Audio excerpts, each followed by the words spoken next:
Today we celebrate the feast of St. Thomas More and St. John Fisher, both martyrs.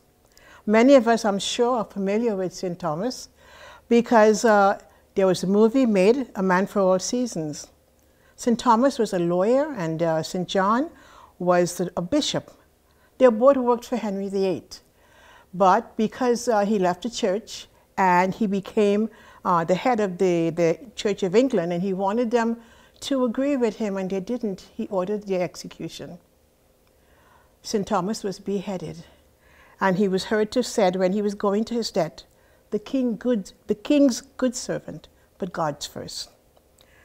St. Thomas lived today's gospel because Jesus says, do not store up treasures for yourselves on earth, but store up treasures in heaven. When we store up our treasures on earth, we tend to become afraid, we are nervous, we don't want to lose it. We don't want it to be taken away from us. But when we store up treasures in heaven, what happens? We're at peace. We are calm. We know that God is in charge. There is no need to worry. Jesus also talks about the eye being the lamp of the body.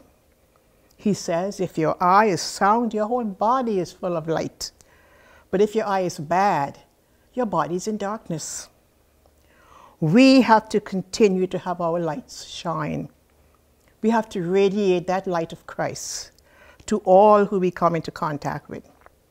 We have to show God's love by what we say and by what we do. We have to always be beacons.